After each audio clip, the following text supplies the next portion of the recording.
Hello साथियों, नमस्कार। कैसे हो सभी? उम्मीद करते हैं बहुत ही अच्छे होंगे, स्वस्थ होंगे, शानदार होंगे और आपकी तैयारी भी अच्छे से चल रही होगी। फ्रेंड्स, हम यहाँ पर डेली हिंदी के क्वेश्चंस डिस्कस करते हैं। यूपी टेट के लिए आपका जो भी प्रीवियस ईयर क्वेश्चंस होते हैं, एक्सपेक्टेड क्वेश्चंस होते हैं, उन सभी को हम यहाँ पर डिस्कस करते हैं। आपके लिए ये क्लास बहुत ही इंपॉर्टेंट होने वाली है। तो चलिए सभी क्वेश्चंस को ध्यानपूर्वक पढ़ते हुए आगे बढ़ेंगे। आज का आपका क्वेश्चन नंबर फर्स्ट, ए के उच्चारण स्थान का नाम बताइए। जो ए होता है, ये ऐनक वाला, इसका उच्चारण स्थान का नाम बताना आपको। ऑप्शन आपके ए तालव्य, बी दंत्य, सी कंठोष्ठ या डी कंठ तालव्य। तो साथियों यहाँ पर सही जवाब होगा आपका ऑप्शन नंबर डी कंठ तालव्य। जो ए होता है ये आपका कंठ और तालु दोनों की सहायता से मिलकर के बोला जाता है, इसलिए इसको कंठ तालव्य वर्ण कहते हैं। ऑप्शन आपका यहाँ पर डी सही होता है। चलिए नेक्स्ट पे चलते हैं। क्वेश्चन नंबर 2, निम्न वर्णों में से कौन सा वर्ण मूर्धन्य नहीं है? आपको मूर्धन्य वर्ण बताना है, कौन सा नहीं होगा। ऑप्शन आपके ए ज, बी ट, सी ड या डी ठ। तो फ्रेंड्स यहाँ पर आपका सही जवाब होगा ऑप्शन नंबर ए जय। जो जय होता है ये मूर्धन्य वर्ण नहीं होता है। आपका मूर्धन्य वर्ण कौन सा होता है? जो ट वर्ग का होता है। ट वर्ग के जो 5 वो वर्ण होते हैं वो सभी मूर्धन्य वर्ण होते हैं। यहाँ पर आपका ट वर्ण में जय नहीं आता है, इसलिए ये मूर्धन्य वर्ण नहीं है। ऑप्शन आपका यहाँ पर ए सही होता है। चलिए आगे बढ़ते हैं। क्वेश्चन नंबर 3, अभी प्लस उदय की संधि कीजिए। जो अभी प्लस उदय को मिला करके क्या शब्द बनेगा ये पूछा गया है, इसकी संधि करनी है आपको। ऑप्शन आपके ए अभ्युदय, बी अभ्युदय, सी अभिउदय या डी अभ्युदय। तो साथियों अभी प्लस उदय की जो जब संधि करेंगे हम तो वो शब्द में बनेगा आपका अभ्युदय। ऑप्शन आपका यहाँ पर ये सही होगा। ये अभ्युदय ये वाला है, इसमें नहीं दिख रहा होगा आपको अभ्युदय। ये आधा ध पूरा ये द ये अभ्युदय। ऑप्शन आपका ये सही होता है। चलिए नेक्स्ट पे चलते हैं। क्वेश्चन नंबर 4, उच्छ्वास का संधि विच्छेद कीजिए। जो उच्छ्वास शब्द है इसकी आपको संधि विच्छेद करना है। ऑप्शन आपके ए उत् प्लस छवास, बी उच्च प्लस श्वास, सी उच्च प्लस छवास या डी उत् प्लस श्वास। तो साथियों यहाँ पर सही जवाब होगा ऑप्शन नंबर डी उत् प्लस श्वास। मिलकर के आपका बनेगा उच्छ्वास। ये उत् प्लस श्वास ये वाला है, उत् प्लस आधा से व आ से, उत् प्लस श्वास आपका मिल जाएगा, मिलकर बनेगा उच्छ्वास। ऑप्शन आपका यहाँ पर डी सही होता है। चलिए आगे बढ़ते हैं। क्वेश्चन नंबर 5, कृताकृत में कौन सा समास होगा? जो कृताकृत शब्द है इसमें आपको समास बताना है। ऑप्शन है ए द्विगु समास, बी कर्मधारय, सी बहुव्रीहि या डी द्वंद्व। तो साथ ही यहाँ पर सही जवाब होगा ऑप्शन नंबर बी कर्मधारय। जो कृताकृत शब्द है इसमें आपका कर्मधारय समास है। ऑप्शन आपका यहाँ पर बी सही होता है। चलिए नेक्स्ट पे चलते हैं। क्वेश्चन नंबर 6, मत्सर शब्द का तत्सम रूप कौन सा होगा? जो मत्सर शब्द होता है इसका आपको तत्सम रूप बताना है। तत्सम रूप क्या होगा? ऑप्शन है ए मच्छर, बी मछली, सी मीट या डी मक्खी। तो साथियों जो मत्सर शब्द है उसका आपका जो तत्सम रूप होता है वो होता है मच्छर। ऑप्शन आपका यहाँ पर ए सही होगा। चलिए आगे बढ़ते हैं। क्वेश्चन नंबर 7, तुच्छ शब्द का विलोम ज्ञात कीजिए। जो तुच्छ शब्द है इसका आपको विलोम बताना है। ऑप्शन है ए नालायक, बी महान, सी छोटे या डी लघु। तो साथियों यहाँ पर आपका सही जवाब होगा ऑप्शन नंबर बी महान। जो तुच्छ होता है उसका आपका विलोम होगा महान। बोलते हैं ना तुच्छ मनुष्य, तुच्छ प्राणी, तो उसका आपका विलोम हो जाएगा महान। ऑप्शन आपका यहाँ पर बी सही होता है। चलिए नेक्स्ट पे चलते हैं। क्वेश्चन नंबर 8, निम्न में से कौन सा शब्द मेघ का पर्यायवाची नहीं है?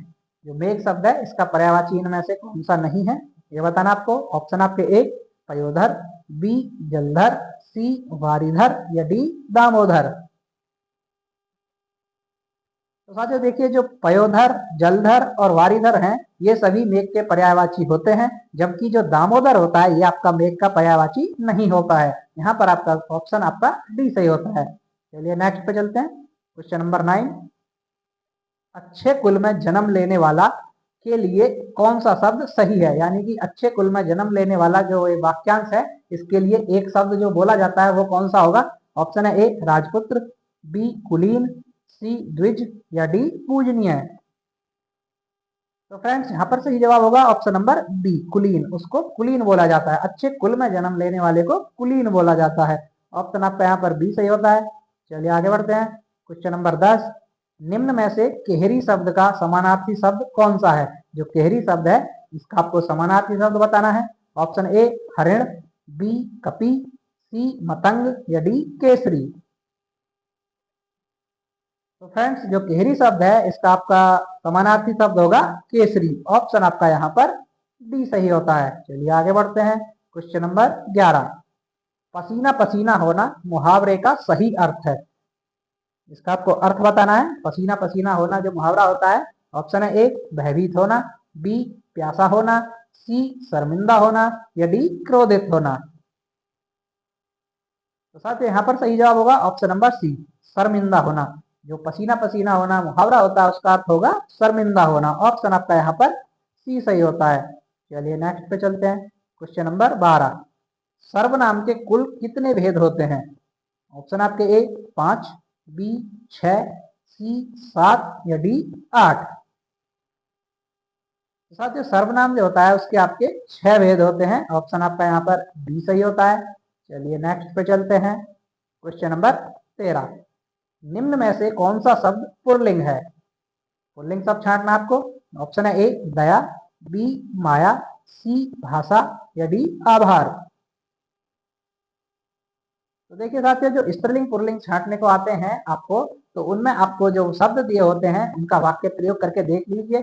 आपको अपने आप पता लग जाएगा कि वो स्त्रीलिंग है या पुल्लिंग है। जैसे दया है, उसको दया आ गई तो स्त्रीलिंग, स्त्रीलिंग का बोध हो रहा है। माया, माया जा रही है तो वो भी स्त्रीलिंग का बोध हो रहा है। भाषा, भाषा बोली जाती है, तुम कौन सी भाषा बोलते हो, ये बात भाषा, ये भी स्त्रीलिंग का बोध हो रहा है। लेकिन आभार, उसने मेरा आभार प्रकट किया या मैंने उसका आभार प्रकट किया, तो आभार में आपका पुल्लिंग शब्द का बोध हो रहा है। इसलिए आपका ऑप्शन आपका यहाँ पर डी सही हो जाएगा। तो ऐसे आप वाक्य प्रयोग करके देख लीजिए, आपका सही आंसर हो जाएगा। चलिए आगे बढ़ते हैं। क्वेश्चन नंबर 14, लड़का पेड़ से गिरा में कौन सा कारक है? जो लड़का पेड़ से गिरा इसमें आपका कारक बताना है।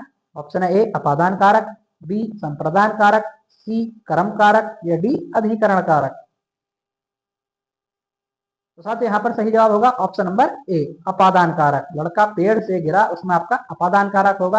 अपादान कारक मतलब किसी से अलग होना, कोई चीज किसी से अलग होना, उसमें अपादान कारक होता है। लड़का पेड़ से गिरा यानी कि पेड़ से अलग हो गया, वो पेड़ से नीचे गिरा, पेड़ ऊपर था, पेड़ से अलग हो गया, इसलिए यहाँ पर अपादान कारक होगा। ऑप्शन आपका यहाँ पर ए सही होता है। चलिए आगे बढ़ते हैं। क्वेश्चन नंबर 15, सतीश चंचल बालक है, इस वाक्य में चंचल शब्द है, ये जो चंचल शब्द है यहाँ पर ये वाक्य में, ये बताना आपको ये क्या है, किसके लिए प्रयुक्त हुआ है ये।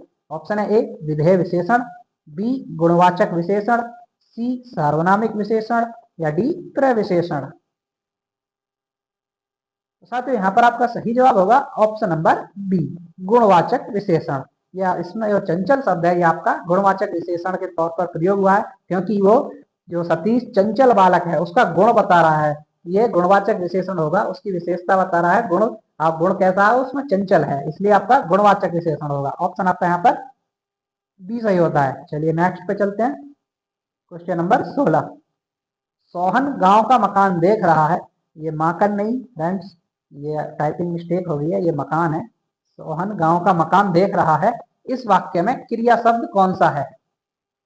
जो आपको क्रिया बतानी है। ऑप्शन आपके ए सोहन, बी गांव, सी देख रहा है, डी मकान। साथ ही यहाँ पर सही जवाब होगा आपका क्रिया है वो क्या कर रहा है, देख रहा है, देखने का काम कर रहा है। तो यहाँ पर आपकी क्रिया हो गई देख रहा है। सोहन गांव का मकान को देख रहा है तो वो क्रिया होगी ना, क्या कर रहा है, वो देख रहा है, इसलिए आपका क्रिया हो गई देख रहा है। ऑप्शन आपका यहाँ पर सी सही हो जाता है। चलिए आगे बढ़ते हैं। क्वेश्चन नंबर 17, मैं बाजार जाता हूँ, इस वाक्य में वाच्य का कौन सा प्रकार है? मैं बाजार जाता हूँ, इस वाक्य में आपको वाच्य बताना है। जो वाच्य होते हैं आपके वो उसमें से बताना है कि इसमें कौन सा वाच्य है। ऑप्शन है ए कर्मवाच्य, बी भाववाच्य, सी कृतवाच्य या डी इनमें से कोई नहीं। तो फ्रेंड्स यहाँ पर आपका सही जवाब है ऑप्शन नंबर सी कृतवाच्य। ये इसमें आपका मैं बाजार जाता हूँ इस वाक्य में कृतवाच्य है, इसमें कर्ता की प्रधानता है। ऑप्शन आपका यहाँ पर सी सही होता है, कर्ता उपलब्ध है इसमें, इसलिए इसको कर्तवाच्य बोला जाएगा। चलिए आगे बढ़ते हैं। क्वेश्चन नंबर 18, सुमित्रा में प्रत्यय होगा। जो सुमित्रा शब्द है इसमें आपको प्रत्यय बताना है। ऑप्शन है ए आ, बी ए, सी इत्रा या डी त्रा। साथियों देखिए, जो सुमित्रा शब्द होता है उसमें प्रत्यय होता है आपका आ। सुमित्र प्लस आ आपका सुमित्रा बनेगा। ऑप्शन आपका यहाँ पर ए सही हो जाएगा। चलिए आगे बढ़ते हैं। क्वेश्चन नंबर 18 सॉरी 19, व उपसर्ग किस में है। आपको ये बताना है इन जो ऑप्शंस दिए हैं इनमें से किस शब्द में व उपसर्ग का प्रयोग हुआ है, ये पूछा गया आपसे। ऑप्शन है ए बदबू, बी बदौलत, सी बदनाम या डी बदहजमी।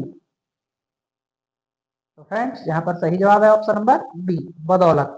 जो बदौलत शब्द है इसमें आपका व उपसर्ग का प्रयोग हुआ है। व प्लस दौलत ये आपका मिलेगा, मिलकर बनेगा बदौलत। तो इसमें व उपसर्ग का प्रयोग हुआ है। ऑप्शन आपका यहाँ पर बी सही होता है। चलिए नेक्स्ट पे चलते हैं। क्वेश्चन नंबर 20, अत्याचार शब्द में उपसर्ग है। ऑप्शन आपके ए अति, बी आ, सी अत या डी अत्यु। फ्रेंड्स ये वाला क्वेश्चन आपका यूपी टेट में 2 बार रिपीट हुआ है। 2016 2018 वाले टेट में हुआ है, ये कई बार आया है, और टेट में भी हुआ है, रीट में भी हुआ है। तो ये क्वेश्चन है आसान लेकिन कई बार रिपीट हुआ है। तो इसका सही आंसर होगा आपका ऑप्शन नंबर ए अति। अत्याचार में आपका उपसर्ग होगा वो होगा अति। अति प्लस आचार आपका बनकर बनेगा अत्याचार। ऑप्शन आपका यहाँ पर ए सही होता है। तो फ्रेंड्स ये थी हमारी आज की क्लास। आपको क्लास कैसी लगी कमेंट करके बताएं। जो भी साथी चैनल पर पहली बार आए हैं कृपया चैनल को सब्सक्राइब कर लें, ताकि ऐसी ही इंफॉर्मेटिव क्लासेस और वीडियोस आपको डेली मिलती रहें। चलिए मिलते हैं नेक्स्ट वीडियो में, तब तक के लिए धन्यवाद।